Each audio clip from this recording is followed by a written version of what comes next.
Today, I have an advanced English fluency masterclass to help you improve all areas of your English.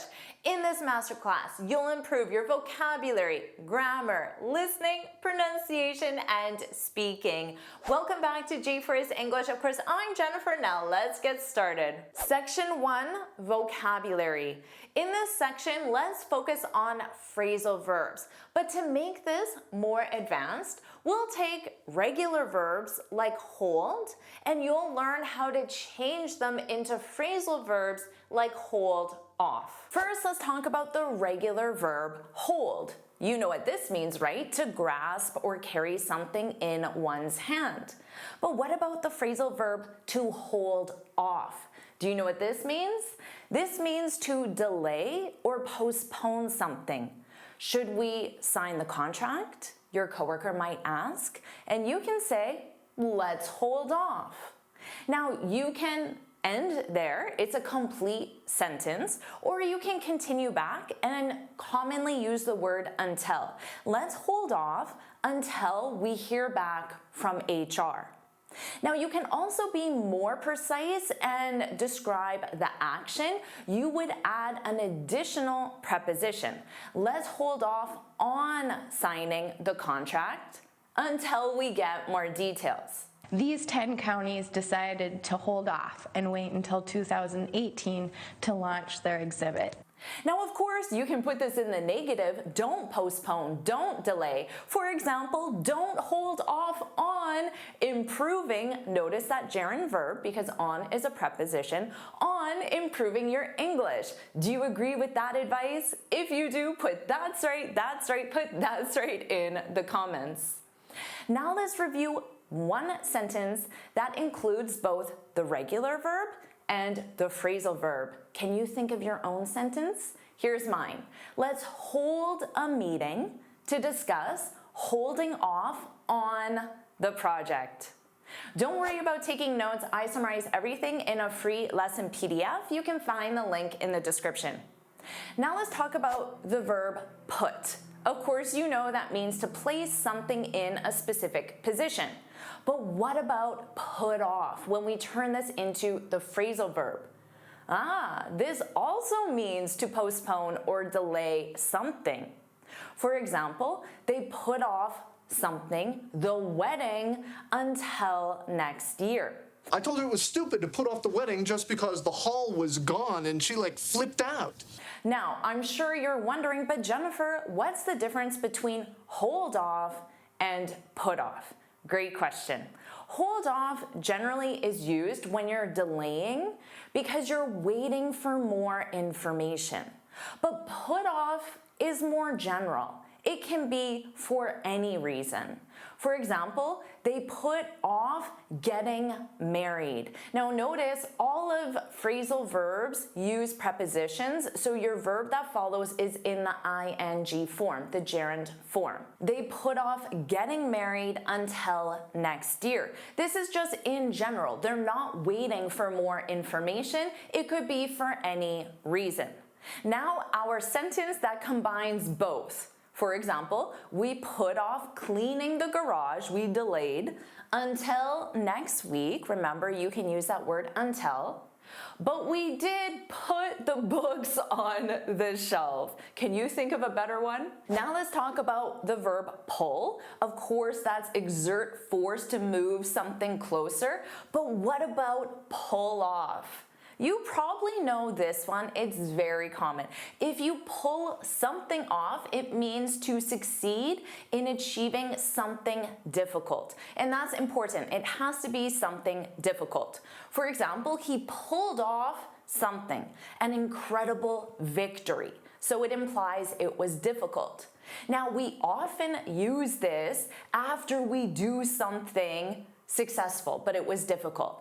I can't believe we pulled it off. So maybe you had a very tight deadline. You didn't think you could achieve it, but you did. Wow, we pulled it off. Now let's try one sentence using both. She pulled the chair closer. as I told her how I pulled off improving my speaking skills in only 30 days. That's definitely something difficult, right? Can you pull it off? I'm here to help. Now, of course, the verb break means to separate something into pieces by force. What about break off, the phrasal verb? This means to suddenly stop or end something. This is often used with relationships, agreements, or conversations. For example, I can't believe she broke off her engagement. So she was engaged, which means she agreed to get married, but then she broke it off. She ended the engagement. She's no longer going to get married. Obviously, I felt it deep enough to break off my engagement, change my entire life, and tell all of you. Now, if it's obvious that you're talking about her engagement, you can say, I can't believe she broke it off. So you can use the pronoun it to replace engagement. Now let's try both in one sentence. You broke my heart by breaking off our engagement. Of course, the verb call means to contact someone by phone, but what about call off? This means to cancel an event. So an event could be a meeting. They called off the meeting. They canceled it. With the rise of jihadist violence, they began to receive threats to call off their events, which they refused to heed. Now again, you might be wondering what's the difference between break off and call off. Well, break off is with relationships or agreements. They're personal and emotional, like an engagement. But call off is used with events. These can be business events or community events. So you can say, we broke off our engagement. We ended our engagement. But you can say we called off the wedding because the wedding is an event. So you can say we canceled the wedding. We called off the wedding. Now let's try one sentence with both. She called her friend to let her know that the organizers called off, canceled the event. Are you enjoying this lesson? If you are, then I want to tell you about the Finally Fluent Academy.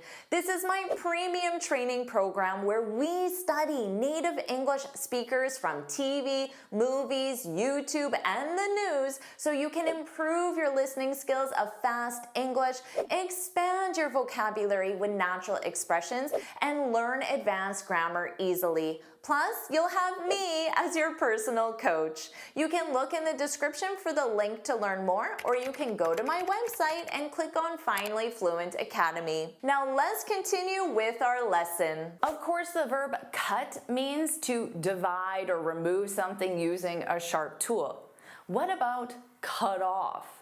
Well, this is when you interrupt or stop someone or something abruptly. For example, she cut me off in the middle of my story. So I was talking and then she said, "Oh, I want to tell you something." She cut me off.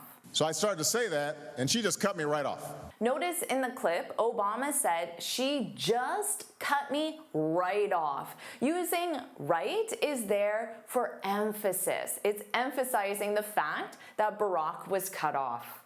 Now, you can use this more politely and say, sorry to cut you off, but I accidentally cut the ribbon too short. So notice that one sentence used both. Now, the regular verb drop is when you let something fall on purpose or accidentally. But what about drop off? You know this one, right? This is when you deliver something or someone to a location. For example, you can say to your friend or your sister, "I'll drop you off at the station."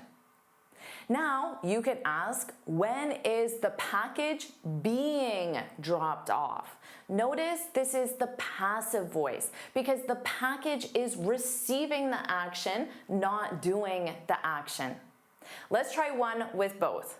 She dropped her pen as she dropped off the reports. The regular verb get, of course, means to obtain or receive something. What about get off?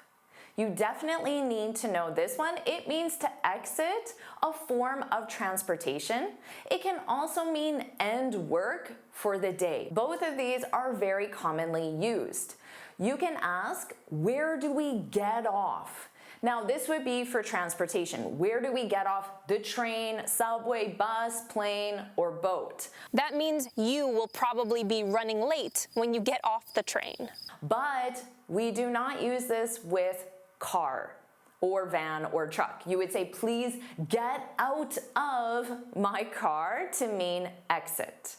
Now, you can also ask, what time do you get off? This means what time do you get off work, but you don't need to add the word work. And it means what time do you finish working for the day? What time do you get off? Now let's try one sentence with both. He got some advice, he received some advice from a stranger before he got off the train, before he left the train. Now, of course, the regular verb give is to offer or present something to someone, but what about give off? Ooh. This isn't the most common, but it is useful to know. This means to emit or produce something such as light, heat, or a smell. For example, the fire gave off a lot of smoke. So the fire emitted, produced a lot of smoke. All things that gave off heat were part of an irreversible process that was happening everywhere. You can use this in a more positive way. The candles gave off a warm glow as she gave a heartfelt speech. So notice I used both in that one sentence. Now, of course, the verb go means to move from one place to another. What about go off? If something goes off, it means it activates or suddenly makes noise. This is commonly used with alarms and detectors. So you hear this every day, I imagine. But what if you say, oh no, my alarm started going off at midnight? So for some reason, your alarm activated, produced noise at midnight. I set an alarm, the alarm went off, I did get out of bed, but then I snoozed it. Or someone might say, open the window before the smoke detector goes off, before the smoke detector activates. Now let's try one sentence with both. Let's go outside until the alarm stops going off. So notice, stops going off. Let's talk about keep. Of course, that means to retain or maintain something. But what about keep off? This means to avoid stepping on or using something. I automatically think of signs that I commonly see that say, please keep off the grass. Please do not step on the grass. I also see signs that say, please keep your pets off the grass. Because, of course, pets can damage it. And so they got to the tomb of the unknown soldier, and there was a sign that said, keep off the grass. And they thought, dare we?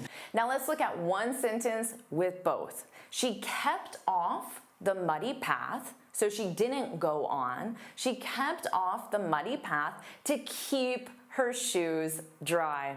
The regular verb let means to allow or permit. What about let off? I really like this phrasal verb. This means to excuse someone from punishment or responsibility. For example, the judge let him off. This means the judge did not punish him. Maybe she gave him a warning. So you could continue that thought and say the judge let him off with a warning. So you add that additional preposition with and then something, a warning. So he received a warning instead of punishment. She was not going to let me off the hook. And at the time, I wasn't happy about it, but now I'm glad she pressed me like that. Did you notice that Barack added a few additional words? She wasn't going to let me off the hook. So you could say my boss let me off the hook. So you just add the two words the hook. This means my boss didn't punish me even though I deserved it. So it's a positive thing for me. Let's try one sentence with both. I let my brother borrow my car and he got a parking ticket. Thankfully, the officer let me off, didn't punish me, when I told him it was my brother's fault. So I threw my brother under the bus. Now let's talk about kick. This means, of course, to strike with the foot, but what about kick off? Do you know this one? This means to start an event or an activity. This is commonly used with sports. The game kicked off at 7 p.m. The game started. Or you can ask, when are we kicking off the project? This is commonly used in a business context. It means, when are we starting the project? And they're very non-digital people, but it's almost like kicking off a discussion. So let's look at one sentence with both. She kicked the ball to kick off the game, which is where this phrasal verb comes from. The verb rip means to tear something apart forcefully, but what about rip off? Native speakers use this a lot. This means to cheat or overcharge someone. She totally ripped me off. She told me this is a real Louis Vuitton bag. So she cheated me. I paid a lot of money for the bag and it was a fake. Well, I hope he made a mistake because he ripped me off, so I hope he got ripped off. Now, we commonly use this with the verb feel. So ripped off is in the ed form, which means it's being used as an adjective.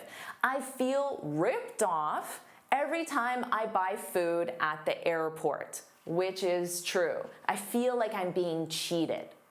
Now, you can also say $5 for a bottle of water. What a ripoff. So notice here, a ripoff, this is the noun form. So get comfortable with the different forms, the active verb, the adjective form, and the noun form. Let's look at one example using both, and we'll use the active verb. The store ripped her off. The store cheated her, claiming she ripped her jeans on purpose and therefore couldn't return them. Of course, the verb run means to move quickly on foot. What about run off? This has a similar meaning. This means to leave suddenly, often to escape. And the people are usually running when they run off. But it's not a requirement. They can run off in a car, for example, because it's just leave suddenly. So you can say, I can't believe Ross ran off with his family's savings. So Ross left suddenly and he took his family's savings. So often this is used in a very negative way. And our middleman, long story short, ran off with our money. Oh no. And we never heard from him again. Or you can say, I can't believe Ross ran off with his boss's wife, which is how this is also commonly used. So two people who usually shouldn't be together leave suddenly, and they leave their partners behind. My wife ran off with my business partner after embezzling $1 million from my frozen yogurt franchise. So let's use one sentence with both. She ran after the thief when she saw him running off with a stolen bag. Section 2, grammar. In this section, we'll take a basic sentence like, I know the answer. This is the present simple, of course. But you'll learn how to change this into something more advanced that natives frequently use. I do know the answer. This is the emphatic present simple. In this section, you'll learn everything you need to know about the emphatic form. Let's review our sentence again. I know the answer. Of course, this is the present simple. The structure is subject, base verb, plus S or ES, and this is used for facts, states, and routines. You know that, right? Now let's review I do know the answer. This is the emphatic form of the present simple. So this sentence is still the present simple, but the emphatic form. The structure is different. The structure is subject plus do or does conjugated with the subject plus base verb. Now, the emphatic form is used to add strong emphasis, to show surprise or contradiction, or to confirm or insist that something is true, especially if someone doubts it. Now, don't worry about taking these notes because I summarize everything in a free lesson PDF. You can find the link in the description. Now let's review an example where you would use the emphatic form to add strong emphasis. I could say to you, you've been studying for hours. You do know the answer. So I'm emphasizing that fact. You do know, you do know. Now let's review an example to show surprise or contradiction. I could say, oh wow, you do know the answer? I'm impressed, or I'm surprised perhaps. And to confirm or insist that something is true, especially if someone doubts it, this is a very common time to use the emphatic form. I could say, you don't have to believe me, but I do know the answer. So I'm insisting this is true. Now, just know grammatically, the present simple is always correct and can be used instead of the emphatic form. So every example I give you in this lesson, you can replace the emphatic form with the present simple. But there is a subtle difference in meaning between the present simple and the emphatic form. If I say you've been studying for hours, you know the answer in the present simple, I'm stating a fact. If I say you've been studying for hours, you do know the answer, I'm emphasizing a fact. Or same thing, oh wow, you know the answer, I'm impressed. Again, stating a fact. Oh wow, you do know the answer, I'm impressed. Stating a fact while also showing surprise or that I thought you wouldn't know the answer. And that's the subtle but important difference. Or again, you don't have to believe me, but I know the answer. Stating a fact. You don't have to believe me, but I do know the answer. I'm stating that fact strongly to emphasize it in the face of doubt. Remember, you're doubting me. Now, so far, all my examples used the verb know, but any verb can be formed into the emphatic form. Let's review some examples. I do go there. Yeah, I do go to bed pretty early. I do live in Canada. I do like pizza. I do write emails every day. I do cook dinner sometimes. But when I do cook, I'm following a recipe. I do fix my bicycle when it breaks. I do jump over fences. I do cry during sad movies. That's true. I do dream big. I do die for coffee. So any verb you can think of can be used emphatically. But just know, only use the emphatic form if you're adding strong emphasis, showing surprise or contradiction, or confirming that something is true in the face of doubt. Use the present simple if you're simply stating a fact. So if you just ask me, oh Jennifer, where do you live? I would reply and say, I live in Canada. I'm stating a fact. If you say, Jennifer, where do you live? And I say, I do live in Canada, it sounds awkward because there's no reason to emphasize this. But if you say to me, you don't live in Canada, well now I can emphasize that something is true and say, no, I do live in Canada. I do live in Nashville, Tennessee. I think everybody knows that. So far, all the examples have used the subject I, but remember in the emphatic form, you need to use do, does based on the subject. I do love pizza. You do love pizza. He does love pizza. She does love pizza. It, the dog, does love pizza. We do love pizza. They do love pizza. So of course, the same rules as the present simple. You use do with I, you, we, they. Does, he, she, it, third person singular. You already know that. It's the same rule as the present simple. So now you know the difference between I know the answer, I do know the answer. What about these two sentences? I knew the answer, I did know the answer. Well, I knew the answer. Of course, this is the past simple. I did know the answer. This is, yes, you got it, the emphatic form of the past simple. So if you say, I knew the answer, of course, this is the past simple. We have subject plus past verb, and this is used, of course, for completed past actions. If you say, I did know the answer, this is the emphatic form of the past simple. The structure is different. Subject plus did for all subjects plus base verb. And this is used for the same reasons as the present simple. It's used to add strong emphasis in the past, to show surprise or contradiction in the past, or to confirm or insist something was true in the past, especially if someone doubts it. So the exact same reasons why is just the difference in structure between the present and the past. So let's review some realistic sentences.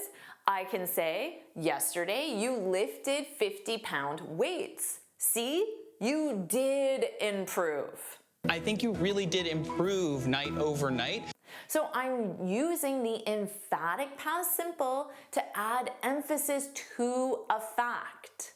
The fact would simply be, see, you improved. That's the past simple to state a fact. Or I could say, you did call him? I thought you forgot. So I'm showing surprise or contradiction. Honey, you did call him back because it's really old. If I simply say, you called him, I thought you forgot, I'm stating a fact in the past, of course. Or if I say, I did send the report on time, I'm confirming or insisting that something was true. Remember, the past. Especially if someone doubts me, maybe my coworker or my boss even. But if I say, I sent the report on time, I'm just stating a fact about a completed past action. Remember that in the past simple emphatic form, all subjects use the same structure, so it's easier. And any verb can be formed into the emphatic form in the past simple, just like we saw with the present simple. So you could say, I did finish my homework. You did call her last night. He did help with the project. She did find her keys. It did rain yesterday. We did watch the movie. They did arrive early. Also keep in mind the emphatic form that you just learned exists in the present or past simple affirmative, which means positive sentences only. So you can't use the emphatic form with perfect tenses, future tenses, continuous tenses, the negative form, or question form. Present simple positive, past simple positive. Now that you know the rules, quite simple, right? Now that you know the rules and the structure, let's quiz your knowledge. You're going to see a question, and then you need to answer out loud, and your answer must use the emphatic form.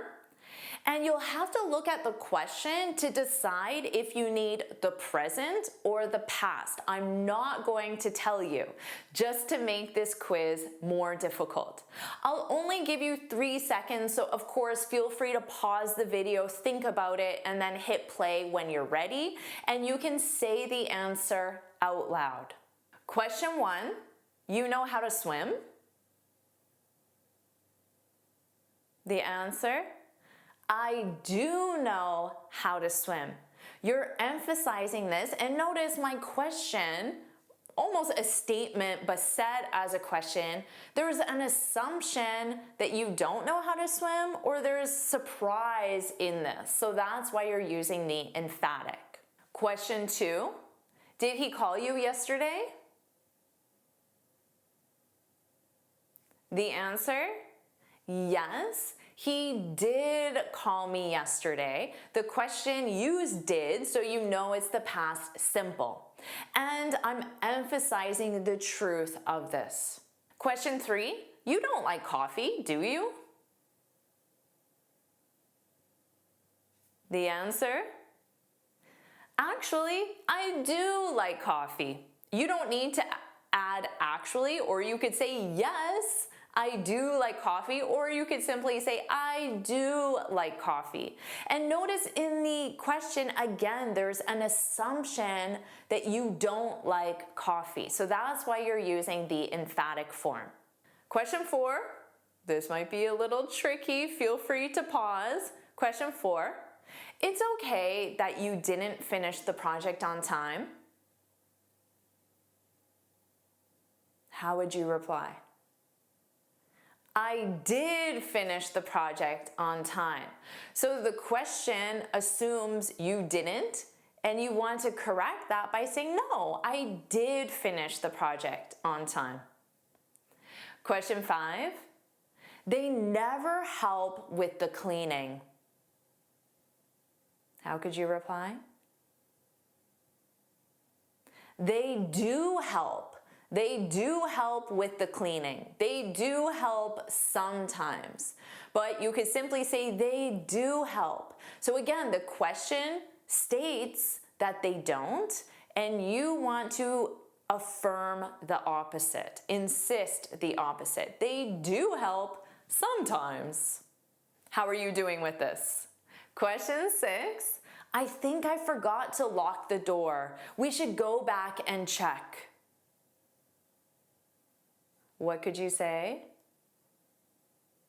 You did lock the door.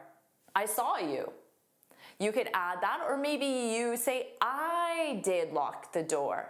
So you're affirming that you did the action, so the person doesn't have to worry. So again, the person assumes that the opposite is true, and you're emphasizing, you're affirming. Question 7, does she always come to work on time? What could you say? Yes, she does come to work on time. So you're emphasizing that fact. Question 8, why don't you eat vegetables?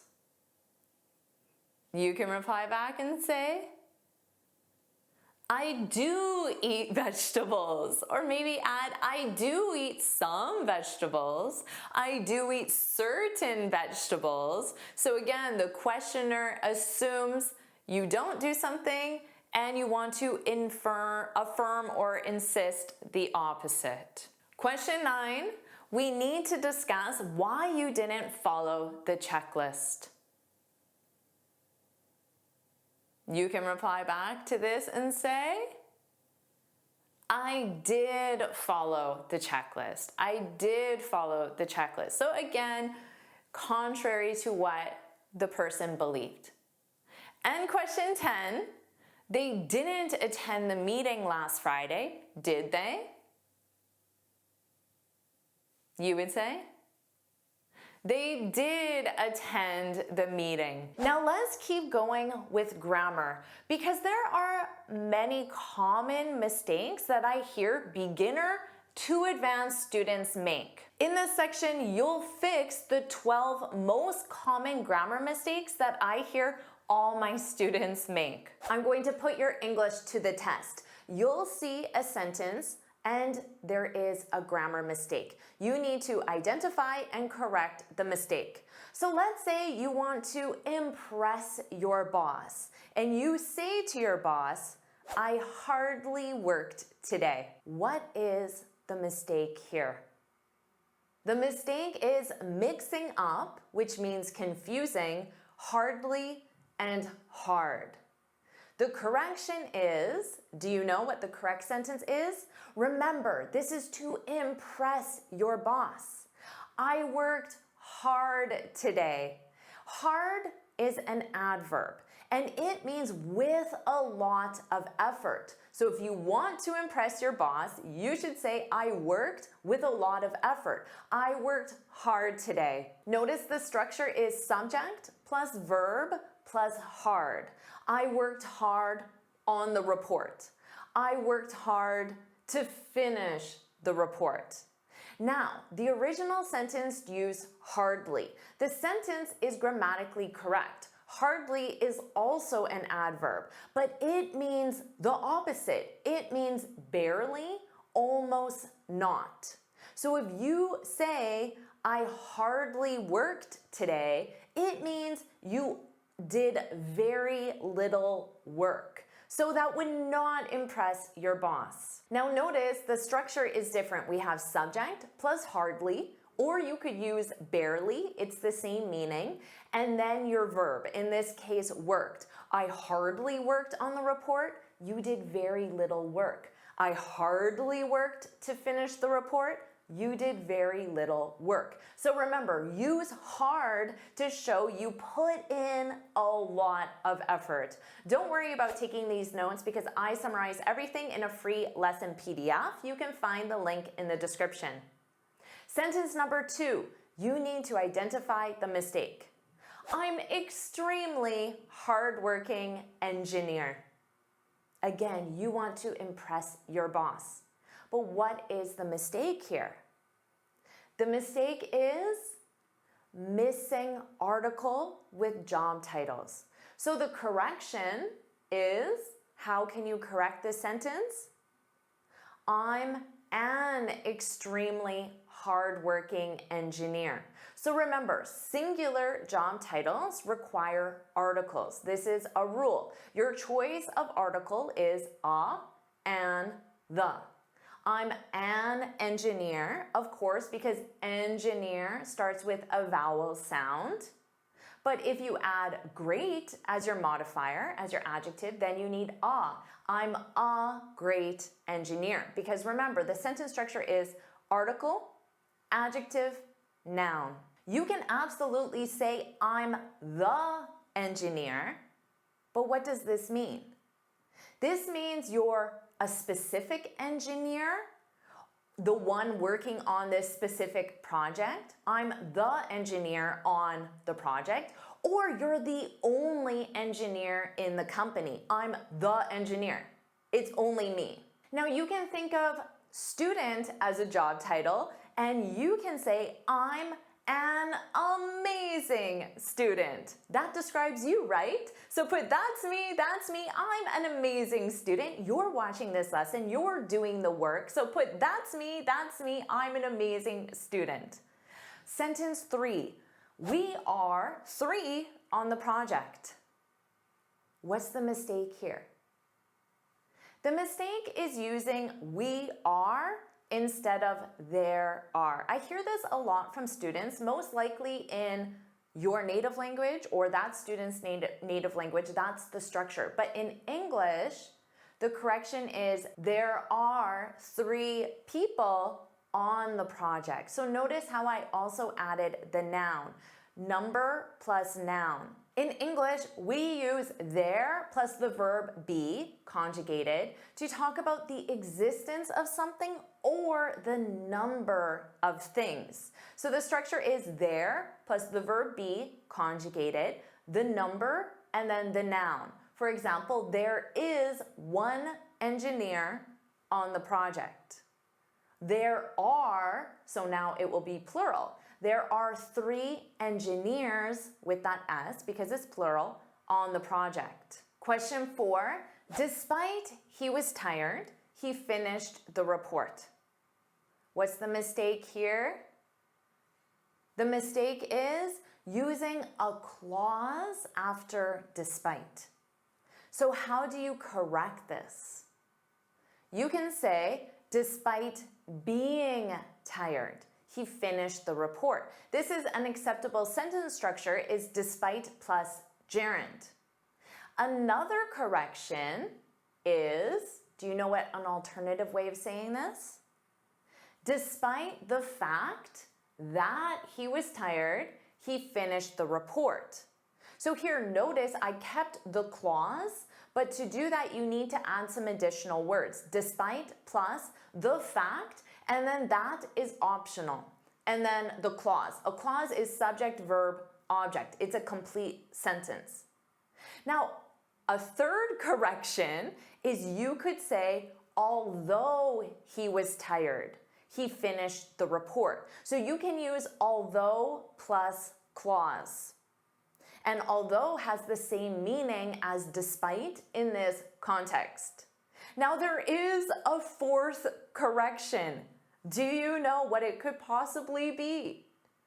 You could say, despite his tiredness, he finished the report. Because you can use despite plus noun. So, did you get any of these corrections? Question 5, what's the mistake? If I have some questions, I'll let you know. Do you know what the mistake is here?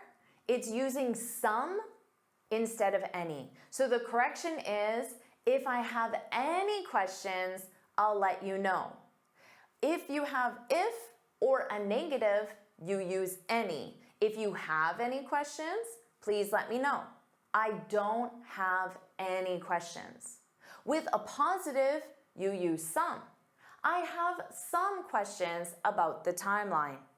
You can also use a or one. I have a question, which means I have one question. So that's the singular because remember, some is plural. I have a question, one question about the timeline. Now this isn't just for questions, this is any noun. So if you have any issues, problems, plans, ideas. Sentence 6, I look forward to hear from you. What's the mistake? You know this one, right? It's using the infinitive instead of the gerund. So the correction is, I look forward to hearing from you. So it's to look forward to plus gerund, or you can use a noun. You can say, we are looking forward to your visit, and that's the noun. Or you can use a gerund, we were looking forward to watching the movie. So remember, you need to conjugate to look, that's your verb. And of course, to look forward to means to anticipate with pleasure. So I hope you're thinking, Jennifer, I look forward to watching your next lesson. You could also just use the noun form and say, Jennifer, I look forward to your next lesson. That's acceptable as well. So does that describe you? If it does, put that's right, put that's right in the comments. Sentence 7, I'm used to work on a team. What's the mistake here? Do you see it? The mistake is the infinitive instead of the gerund. So the correction is, I'm used to working on a team. So the expression is to be used to. Notice that pronunciation, used to, and then gerund or noun. And this is for a feeling of comfort with someone or something. For example, I'm used to making YouTube lessons. I have a feeling of comfort. You can use this in the negative and say, she's not used to speaking in English yet. She doesn't have that feeling of comfort. Let's review the structure subject plus use plus infinitive. This is used for a routine past action. I used to work on a team. They used to live in New York. Routine past action. Now you can also use the structure to get used to plus noun or gerund. So this is to talk about the transition from not comfortable to comfortable. You can say she's not used to speaking in English yet. So you can say she's getting used to speaking in English. So your verb is get to talk about that transition, and get is conjugated in the present continuous because it's an action in progress. Sentence 8, I need to understand better the requirements.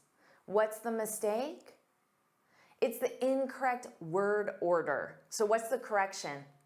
You can say two things. I need to better understand the requirements, or I need to understand the requirements better. Both placements of the adverb better are acceptable. So the adverb comes before the infinitive verb, or the adverb comes after the verb and object, so at the end of the sentence. Sentence 9, I had a difficult time to contact the client.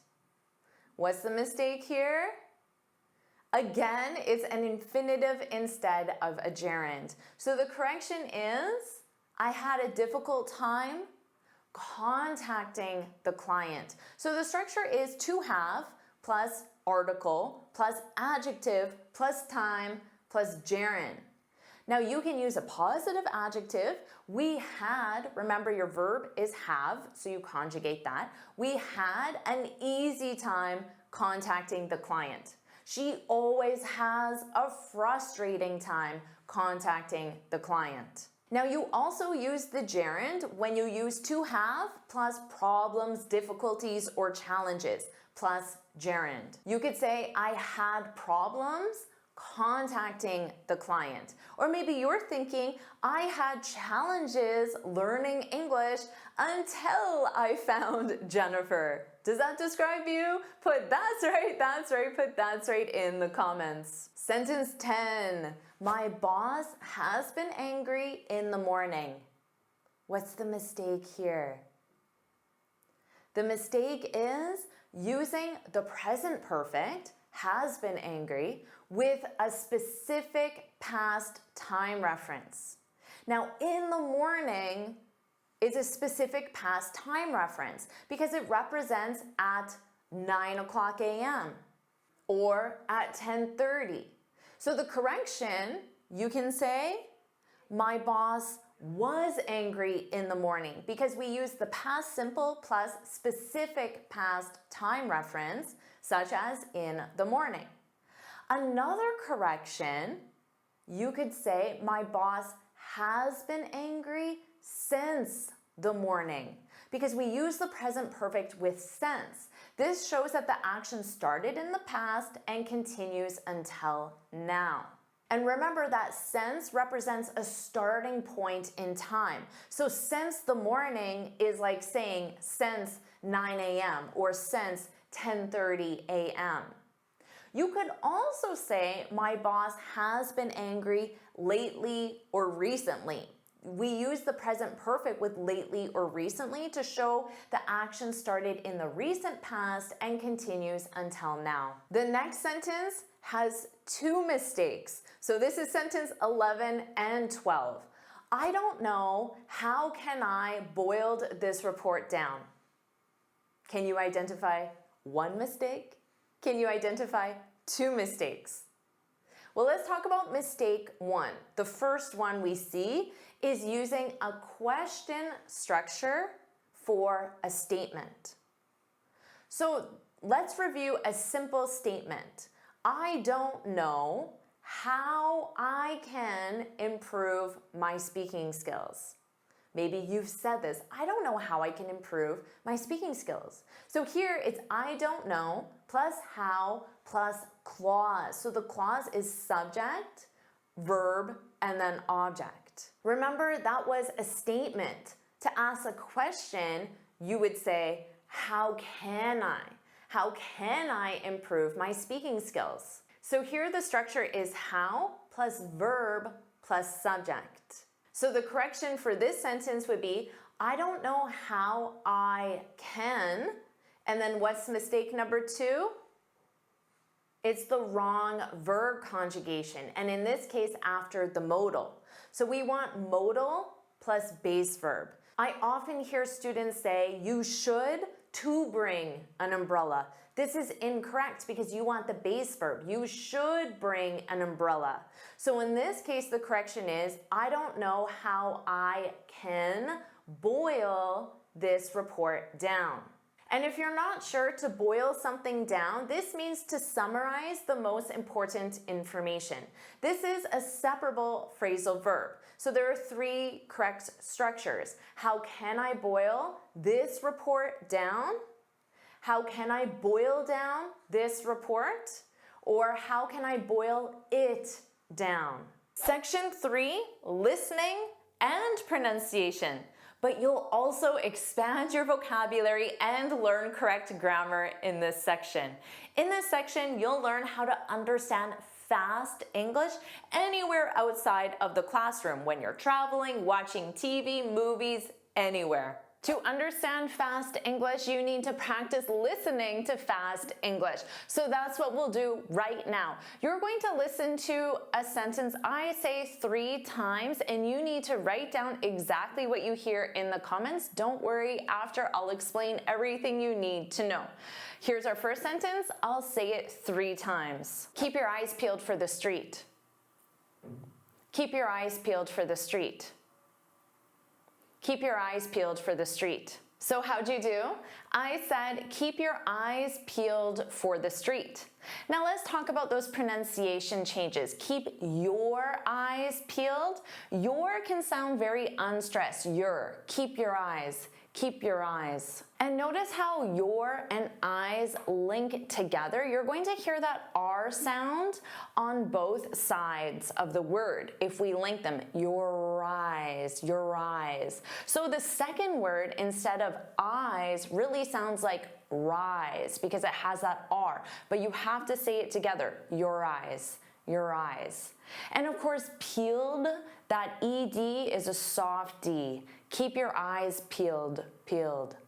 And for also becomes very unstressed, fur. Keep your eyes peeled for the street. Now notice you hear that R the most in the word street. Make sure you get that R sound, street. Now, do you understand what this means? To keep one's eyes peeled is an idiom. It means to stay alert and watch carefully. So carefully watch for the street so we don't miss it.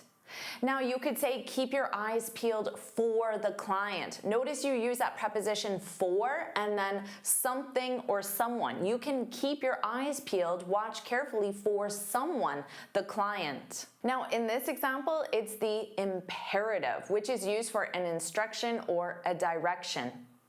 I could also say to you, keep your eyes peeled for any opportunities to practice your English. So remember, for and something, and in this case, the something is any opportunities to practice English. Watch carefully. So are you going to keep your eyes peeled for that? If you are, put that's right, put that's right in the comments. Now let's look at this sentence. She kept her eyes peeled for the trail markers during the hike. So remember, you need to conjugate your verb keep. In this case, it's the past simple, kept. She kept. And you have to make sure the possessive matches the subject. The subject is she, so it's her eyes peeled. If you're ever in the neighborhood, keep your eyes peeled. So keep your eyes peeled for the headlines that will bring it. So while I don't have answers for you here, keep your eyes peeled. Let's do this exercise again. I'll say it 3 times. Are we still on for tonight? Are we still on for tonight? Are we still on for tonight? Did you hear what I said? I said, are we still on for tonight? Notice how still and on link together, and you'll hear that L sound on. So it will sound like still on, still on, still on. Again, for can become fur, still on fur tonight, da-da. So notice that syllable stress, the first syllable is unstressed, so to becomes that unstressed ta. And then night is your stressed syllable, tonight, da-da, tonight. Now, what does this mean? Well, this means that we made plans, and I'm confirming that our plans are still happening. So this expression is used socially shortly before plans, maybe the day before or the night before, to confirm the person isn't going to cancel that plan. They're still going to go, to show up. So you could say, are we still on for lunch? Now notice for something. In this case, lunch is the plan we have. Now, you can use any time reference. You can say for lunch today, this afternoon, or tomorrow. And this is an alternative to simply asking, are we still having lunch today? So that's the activity, and then I can say, are we still on for lunch? Now, if the activity is known, I can simply say, are we still on for tomorrow if it's known that we're having lunch? So you can just use the time reference. You could also say, are we still on for studying English tomorrow? So the activity is studying English. Now, if I send you a text message and say, are we still on for tonight? You could reply back and say, yep, which is a casual way of saying yes, yep, can't wait. So show some enthusiasm. Or you can say, absolutely, see you at 7 p.m. You're questioning, are we still on? The confident woman assumes that you're still on. I'm great, thanks. Are we still on for the kayak trip? Oh, you bet. I have the kayaks and the equipment. Let's try this exercise again. I'll say the sentence 3 times. Is the museum walkable? Is the museum walkable? Is the museum walkable? Ooh, did you get this one? Is the museum walkable? So let's talk about the pronunciation for museum. Z. So notice you have that voiced Z sound, museum. And there are 3 sounds, museum, museum, museum. And then the word that maybe you're not familiar with, walkable, walkable. So here there are 3 sounds, walkable. So notice that and then bull. It's not able, it's walkable, walkable. Now let's talk about a very useful word for you to know, to be walkable. So this means that something is close enough to be able to comfortably walk to the location. So is the museum close enough that we can walk there and not be exhausted or sweaty or feel really bad after we get there? Is the museum walkable? So if I send you a message and say, are we still on for lunch today? You could reply back and say, absolutely, but I only have 30 minutes. What's walkable? What's walkable? So what can we walk to quickly because we're short on time? Or I could say a new Thai restaurant opened last week, but I don't think it's walkable. So you can use I don't think, but to make walkable negative, remember it's the verb to be. So you would say, but it's not walkable, or it isn't walkable. There are 2 ways to form that contraction in the present simple. Walkable can be used in a different way, so listen to this sentence. One thing that makes New York City unique is how walkable it is. Most residents don't even own cars. So in this case, walkable is used to describe a geographical area. It can be a small area such as a neighborhood or a large area such as a city, and it means that it's easy to walk in that area. It's walkable on top of our residential and commercial uses. These are very different. These are in downtowns, walkable space, no drive-throughs. They're banal, they're not sustainable, they're not walkable, they're certainly not beautiful. Let's try this again. I'll say it 3 times. Let's head out early to beat the traffic. Let's head out early to beat the traffic. Let's head out early to beat the traffic. Did you get this one? I said, let's head out early to beat the traffic. Notice how head out combine together to sound like head out, doubt. So you hear that D sound on out, head out, head out. In the word early, you want that long R as well, early. You want to make sure you hear that R, early. Now, to beat, because to is a preposition, it becomes unstressed. To beat, to beat. And then traffic, you don't want to hear the R, you want to hear the vowel. Traffic, traffic. And then beat is the same pronunciation as the vegetable beet. Now, do you know what the phrasal verb to head out means? Native speakers love using this phrasal verb. It means to leave a place or start a journey. So someone could ask you, What time are you heading out? What time are you leaving? But it's whatever place you're at. If you're at your home, it means your home. If you're at work or a restaurant, it means those locations. And then you can reply back and say, I'm heading out in the present continuous.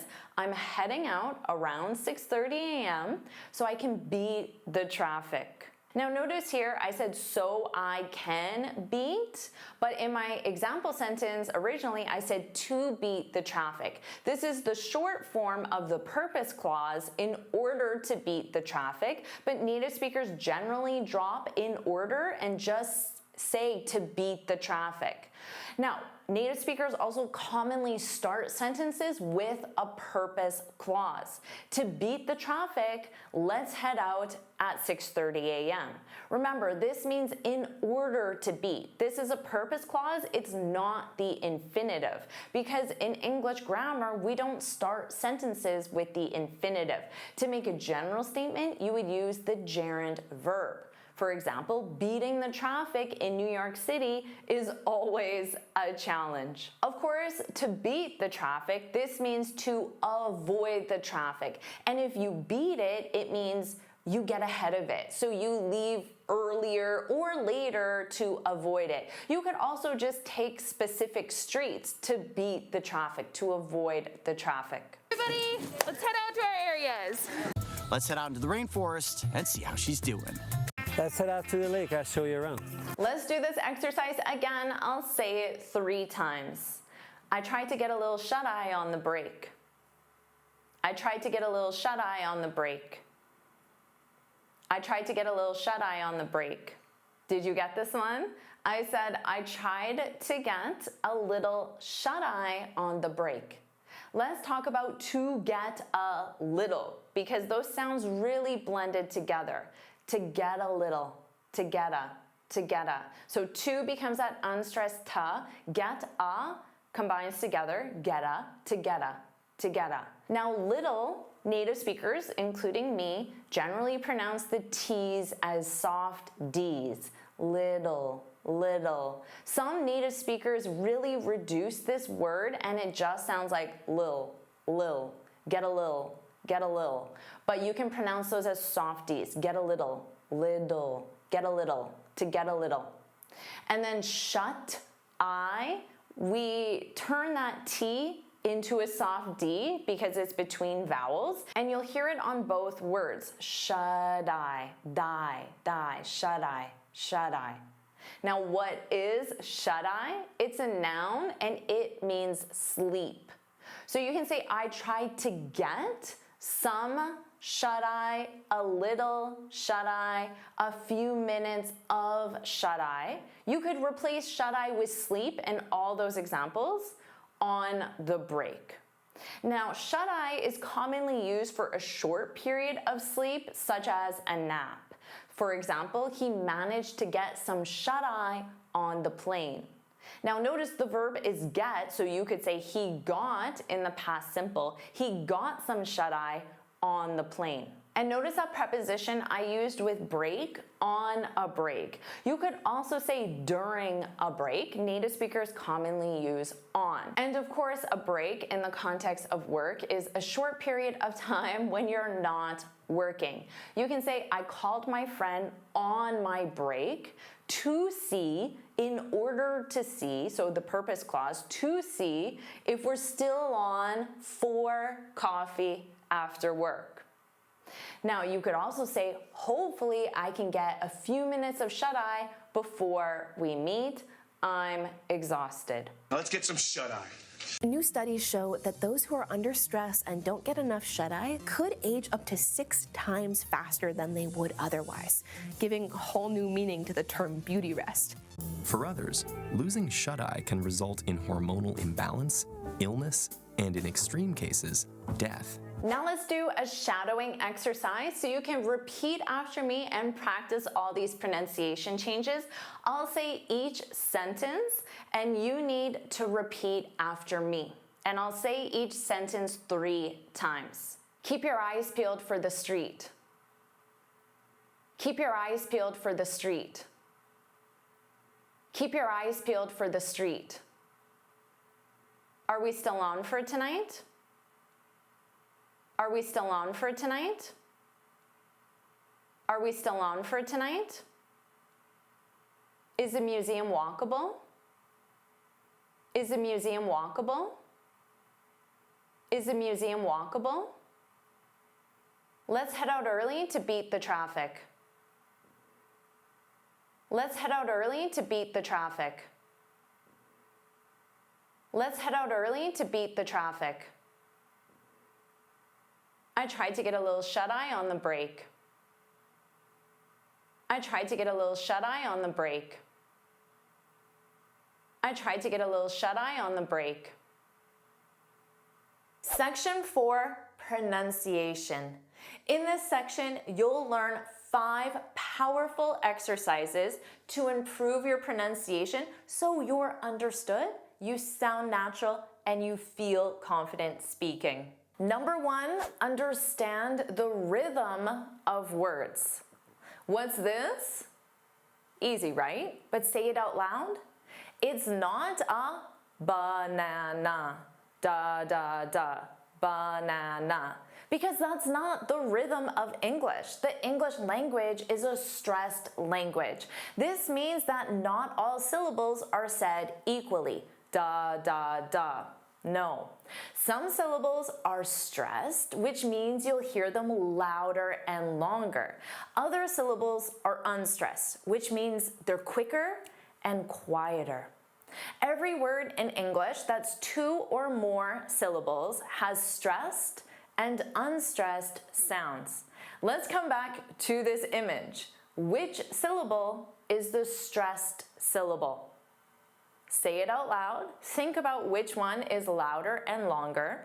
The correct way to say this is banana, banana. So which syllable is the stressed syllable? Banana, da-da-da. The middle syllable is the stressed syllable. It's the one you hear the loudest and longest. That also means that the unstressed syllables need to be quicker and quieter. So instead of ba, it sounds like ba, because it's unstressed. It's the unstressed schwa sound. As a tip, when you're learning new words, make sure you learn the correct pronunciation and identify the syllable stress. The dictionary tells you which syllable is stressed by putting a mark. It looks like an apostrophe in front of the stressed syllable. Now, keeping this concept in mind, do you know who this man is? Do you recognize him? Just say his first name, if you know it, and say it aloud. His first name is... I'm using this man as an example because he has a TV show where he travels around the world and competes against local chefs. Now, most of the time, he's in non-English speaking countries, but the show is in English and all the local chefs have a very high proficiency of English. However, every non-native chef that I've seen on the show pronounces his name wrong because they pronounce it as da-da, Gordon, Gordon, da-da. But that's not how you say his name. But of course he's polite and he never corrects the local chefs. His name is Dada, Gordon, Dada, Gordon, Gordon. Because the first syllable is stressed, gore, so the second syllable becomes that unstressed vowel sound, din, din, Gordon, Dada. Again, your dictionary is your best friend for learning correct pronunciation. Here's the phonetic spelling. You can see that the syllable stress is on the first syllable, and that upside down E is the schwa, which means it's an unstressed sound. Din, din, Gordon. Repeat after me. Gordon. Dada, Gordon. Now, if you ever meet this celebrity chef, you know how to say his name correctly. For your exercise, spend 1 to 2 minutes reading any article and identify the syllable stress in each word. You can confirm if you're correct by looking in the dictionary. Number 2, understand the rhythm of sentences. Just like words have their own rhythm, so do sentences. In English, content words are stressed, which means they're louder and longer. Content words are nouns, main verbs, adjectives, adverbs. Function words are unstressed, which means they're quieter and quicker. Function words are articles, prepositions, auxiliary verbs, and conjunctions. This is also why native speakers may sound fast to you, or why you may struggle to hear all the words in a sentence. It's because not all words are said equally, only the words you need to understand the meaning, the content words. Let's take this sentence. Which words are the content words? Which words will you say louder and longer? They went to the restaurant by the beach. The content words are went, restaurant, beach. These are the words that you'll hear louder and longer. Because if you only heard those 3 words, you would understand the meaning. Now remember, you still need to have the correct word stress. So this word, restaurant, is more than 2 syllables. So there will be a stressed sound and an unstressed sound. Dada, restaurant, restaurant. Let's try this exercise again with a new sentence. Here's the sentence. Which words are the stressed words, the content words, the ones you'll hear louder and longer? Da da da da da da da. Da da da da da da da. The dog is running with a ball. The dog is running with a ball.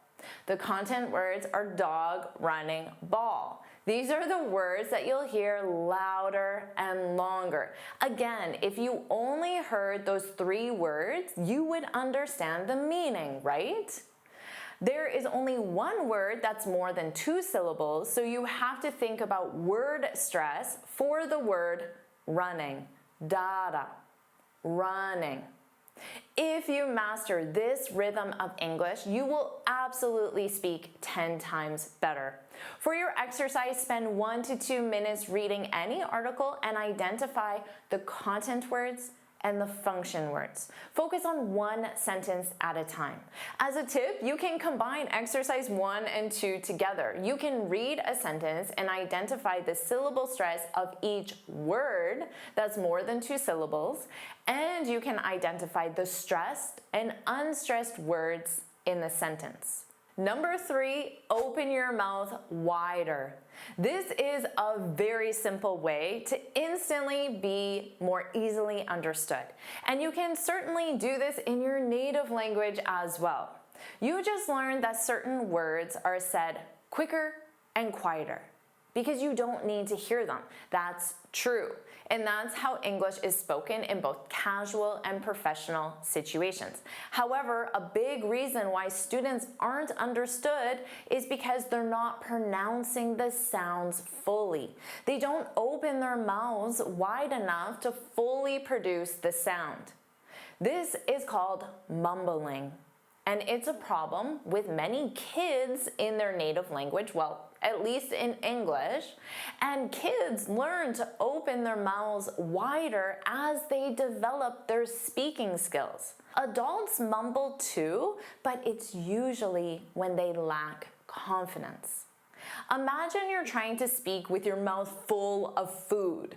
In this case, it's impossible to fully produce the sounds because the food will fall out of your mouth. I'm sure someone has tried to talk to you with their mouth full of food and you can't easily understand them. And this could be in your native language. The solution is simple. Open your mouth wider when you speak. The sounds will be said fully, and your volume will naturally increase, which means you'll say it louder, and your rate of speech will decrease because it takes longer to say the words. But speaking slower will make it easier for you to be understood. Let's see the effect of mumbling. I'm going to say a simple sentence and I'm going to mumble.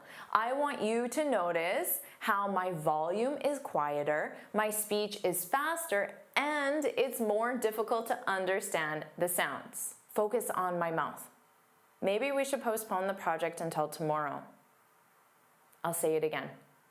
Maybe we should postpone the project until tomorrow. So, was it more difficult to understand me? Imagine you didn't have the writing on the screen.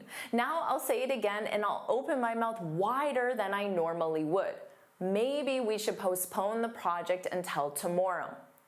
Maybe we should postpone the project until tomorrow.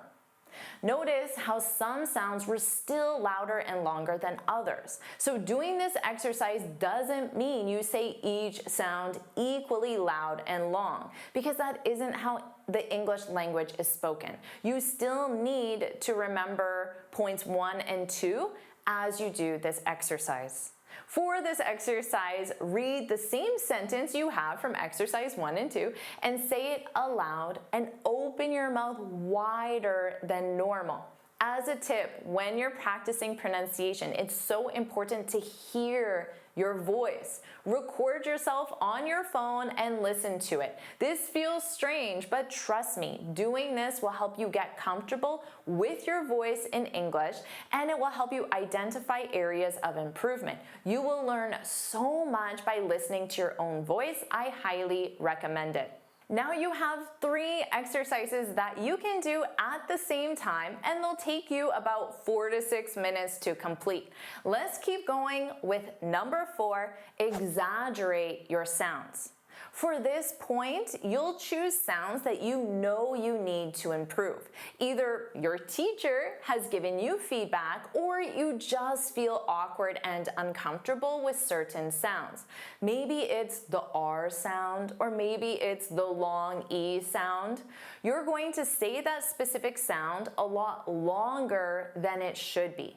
This is an exercise that you will only practice on your own or in a classroom environment. You will not speak this way in the real world because it isn't natural. This is only a practice exercise, but trust me, it works and you'll get amazing results very quickly. Let's use R as an example because many students struggle with this sound. And let's say you said the word street in a meeting and nobody understood you. So you know that this sound needs improvement. This word is street. There's no syllable stress because it's only one syllable. In a sentence, it would be stressed because it's a content word. It's a noun. Now let's practice exaggerating that R sound. Street.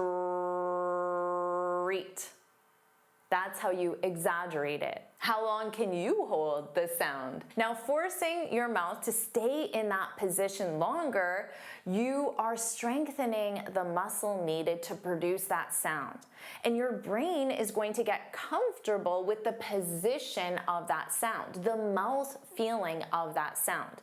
Let's do this together. Let's say the word street, but hold that R as long as you can. But remember, when you're holding the R, you'll still complete the word by vocalizing the remaining sounds. Are you ready? Can you hold it longer than I can? Let's say it now. Street.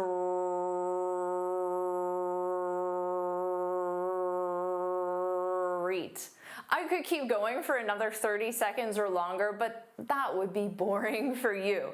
Remember, this is not how you would say the word in the real world. That would be weird. This is how you practice certain sounds that you need to improve.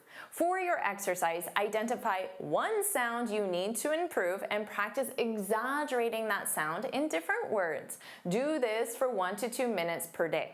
A very important note on this exercise: not all sounds in English can be exaggerated because some sounds are very quick and it's impossible to hold them out. That takes us to number 5, mirror practice. You can do this exercise for sounds that cannot be exaggerated, but you can and should do this exercise for all sounds. The goal of this exercise is for you to get comfortable with what your mouth looks like when you say a certain sound. That's why it's called mirror practice, because you'll do this in front of a mirror. Now you can also use your phone because you can see the image of yourself on your phone. And that's ideal because you can record yourself and then listen back, which is one of my recommendations. So consider your phone the best mirror you have. Let's take a sound that can't be held out in English, like the J sound. Now remember I shared that all the non-native speakers I heard on the show pronounced Gordon's name incorrectly because of syllable stress. Many students pronounce my name incorrectly because of the length of the J sound. The sound that represents the letter J in English is very fast. You cannot hold out the sound, which means you cannot do exercise 4 with the sound J. But you can see what your mouth looks like when you produce the sound. This will help you recognize when you're not pronouncing it correctly. Your goal is to get comfortable with the feeling of how to produce sounds. But the sound changes based on how it's combined. So let's take 2 very different sounds. The first part of my name, Jen, and the month, June. Notice how my mouth opens wider when I say Jen, N, Jen. And it stays in a more closed position when I say June, Un, June, Jen, June. After practicing this for a period of time, when you're speaking, you'll feel the sounds in your mouth. And you'll know if a sound isn't pronounced simply by how it feels. For your exercise, choose a target sound you want to improve and practice using that sound in different word combinations for 1 minute. And now you have 5 simple yet powerful vocal exercises that only take 10 minutes per day. Section 5, speaking. This is the section you've been waiting for. I'm going to share my best method to help you feel confident speaking in any situation. Today you'll learn a simple 4-step framework to structure, organize, and expand on your ideas. And you can use this framework to answer any question you're asked. This framework is called PREP. Each letter stands for 1 step. P, point. R, reason. E, expand. P, point. Yes, point again. Let's review each step. P, point. This is your main idea or opinion. You start by answering the question directly. Reason. This is where you explain why you gave that answer. E, this is where you expand on your answer. You can do that by giving more information or details, or one of the easiest ways to expand is by giving an example. So you can also think of E as example. P, point again. This is your conclusion or summary. You return to your main idea to finish your answer by saying your point again. So P is point again. Remember, it's point, reason, expand, example, point again. Let's review this using a simple scenario. Someone asks you, how was your weekend? Do you find you only answer using one-word answers like good, fine, great? Natives do this too, because they also don't know what to say. PREP quickly and easily fixes this problem. Here's how you can answer this simple question using PREP. How was your weekend? Point. It was great. That's what you're comfortable doing right now. How about expand on that with the reason? Why was it great? I finally had some time to relax after a busy week. And now expand on that. So how did you relax? Provide more details. I watched a movie called Arthur the King. It's about a man and a stray dog who form a bond during a race. Now remember, you need that point again. So you need a summary, a conclusion. The best way to start this is just say, so overall, it was a relaxing and enjoyable weekend. Just what I needed. You're saying the same thing again. This is a clear, concise, and well-organized answer that sounds a lot more fluent and interesting than simply saying, it was good, or even worse, good. And now the person talking to you can ask you follow-up questions so the conversation will naturally keep going. You can answer any additional questions using the same prep method. It's the same structure every time, but of course your answer will be completely different. In the answer above, I expanded by providing details on how I relaxed. I relaxed by watching a movie. And then I gave some more details about the movie. Remember that you can think of E as example. Basically, I provided an example of how I relaxed. Let's review a completely different question you may be asked in a professional setting or even during a job interview. The question is, do you like working in teams? Let's answer that using the PREP framework. P is point. Yes, I really enjoy working in teams. Let's keep going with our reason. I think collaboration helps bring out the best ideas. Now let's provide a specific example, and you can even begin using the words for example. For example, last year my team was developing a new product. Everyone had different ideas, and by combining them, we created something truly unique. You're not done yet. You need the second P, point again. So overall, I find teamwork more creative than working alone. Notice how in the E step, I gave a real life situation. It helped explain the benefit of teamwork in a way that feels personal and authentic. Of course, you can keep expanding on this example or even provide more details to support why you enjoy working on a team. You can use the PREP framework to provide a concise 20-second answer or a longer 2-minute answer. You would simply provide more examples or more points. A good rule of thumb is a maximum of 3 points in the E section. Let's say you just got back from a vacation in Greece and your friend says, so, how was your vacation? Let's provide a full answer using the PREP framework, and we'll provide 3 points for the E section. So again, you start with point. It was awesome, even better than I expected. Don't stop there, provide the reason. I've heard great things about Greece, and it definitely lived up to the hype. Now, let's expand with 3 points. First, the food was unreal. I didn't have a single bad meal, fresh seafood, simple ingredients, and everything tasted better there. Second, the pace of life is way more relaxed. No one's rushing, and it honestly helped me relax and reset a bit. And third, the beaches were incredible, super quiet, crystal clear water, and not packed with tourists. You're not done yet. Remember, point again.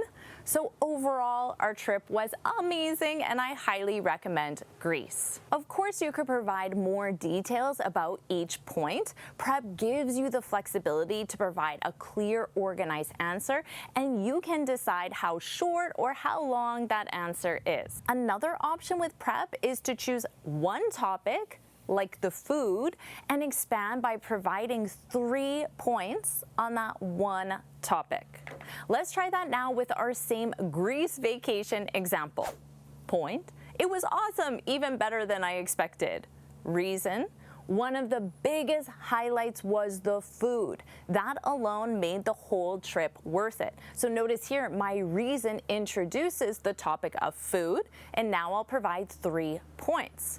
First, even the simplest meals were incredible. We'd sit down for lunch and have grilled fish, a few dips, and fresh bread, and it was better than most dinners I've had at home. Second, the ingredients were so fresh, like tomatoes that actually taste like tomatoes. Every salad was bursting with flavor, and I usually don't get that excited about vegetables. And third, eating out felt relaxed and unhurried. We'd order a few things to share, sit outside, and just take our time. It made the meals feel like part of the day, not just something to check off. Now, you're not done. Point again. So overall, our trip was amazing, and I highly recommend Greece. Of course, you can use the prep framework in a more professional context, like in a job interview. So let's review a common question you may be asked. Tell me about a challenge you faced and how you handled it. Here's a strong prep style answer. Point. One major challenge I faced was managing a project with a very tight deadline. Reason, we only had 3 weeks, but multiple departments were involved and the scope kept changing. Expand. To solve this, I created a detailed roadmap, scheduled daily check-ins, and clearly assigned responsibilities. As a result, we delivered the project on time and the client was very satisfied. Now you're not done yet. Point again. So in the end, an alternative to overall. So in the end, dealing with this challenge helped me grow as a leader, and I feel more confident with my abilities to handle future challenges. Again, this is a relatively brief answer. You can keep providing more details to the expand section. Even in a job interview, I still recommend following the rule of 3 and limiting your points to 3 main points or examples. Now that you know what the prep framework is, it's time for you to practice. The only way you'll feel confident using the prep framework is by practicing the prep framework. You can practice by answering random questions. This is by far my favorite way to practice. Simply generate a random question, and your goal is to start talking immediately. You can do that easily by following the prep structure. It will be difficult at first, but that's the purpose of practice. The more you practice, the easier it will become. Go online and search Random Question Generator. Click the button to generate an endless supply of random questions. Then answer using prep. As a bonus tip, I highly recommend you record yourself answering these random questions. This is such a powerful way to get feedback on your answers.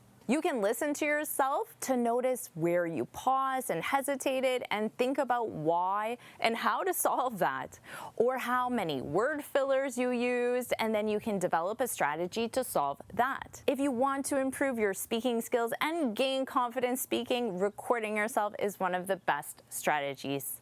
Prep is a powerful, flexible framework that helps you speak more fluently in English. Remember, it's point, reason, expand, and point again. Do you want me to keep helping you improve your English speaking skills? If you do, put let's go, put let's go in the comments. And of course, make sure you like this lesson, share it with your friends, and subscribe so you're notified every time I post a new lesson. And you can watch this lesson right now.